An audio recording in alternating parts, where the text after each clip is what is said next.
That's all we Ah, get. God damn it, Might have been YouTube. too much. I don't know. fuck. This is the beautiful freedom that we have on Spotify.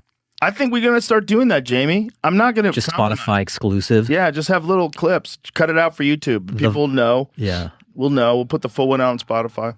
The vibe corner. God damn it, these rules. So how is the new deal different than like No what you're more able? Moss talk. It's the new deal. It's a big part of it. That makes sense. That makes sense. Yeah. After the election cycle, then Yeah, then I could discuss go back to it. the bombings. Right. Yeah, it's just going to be everywhere now. Well, it's going to be on Apple, Amazon, and YouTube, as well as on Spotify. That's pretty great. That's Yeah, awesome. It's cool. So it's kind of like the way it was before the move to Spotify. Like you're getting Pretty some of much. the- Yeah, pretty much. But my deal is with Spotify. right. So Spotify and like it's instead of, they have a vested interest in it being successful everywhere. Uh-huh. So we're all in it together.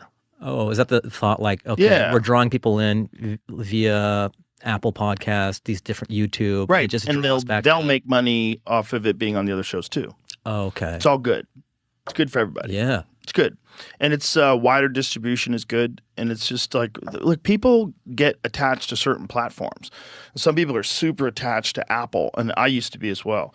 I used to get all my podcasts on Apple. It was it's super convenient. It uploads automatically. You can set it like that so you know when the new episodes are up. It's perfect. Works great.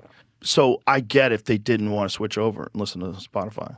I mean, I knew that when we first started doing it. I was like, a lot of people are going to be like, sorry. Yeah. There's a lot of shit to listen to, which is great. Right. It's a fucking great time if you're interested in listening to stuff. I mean, the amount of audiobooks available are fucking insane. It's insane. You could never go bored. You will always get entertained or educated or something. There's so many of them.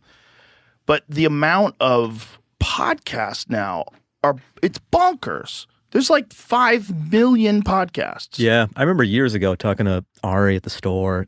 This is maybe like when podcasting was 2.0, or I'm like, everyone has a podcast. And he's like, everyone has a TV show. They don't stop making TV shows.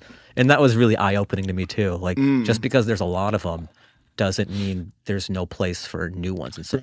I used to tell so many people to do a podcast that it was a meme, that it was annoying. I was telling everyone to do a podcast, and I wasn't right. you I wasn't you're correct. like, I want to apologize to society I fucked up a for lot of times, Uh-huh. but I felt like, and I do feel like, I don't think it's the easiest road, but I think if you're a person who's interesting to talk to, you could find other people that are also interesting to talk to and sit down and people enjoy it.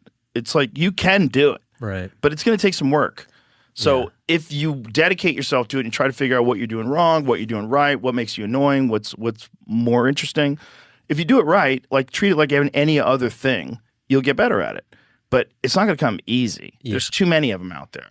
But it's free. It's free, You could just do it. You could just upload it to YouTube. It doesn't cost that much right? to And put together. it's not like you're filming a sitcom and it costs so much a soundstage. The overhead is so low to do a podcast, so it's worth the trial of doing it.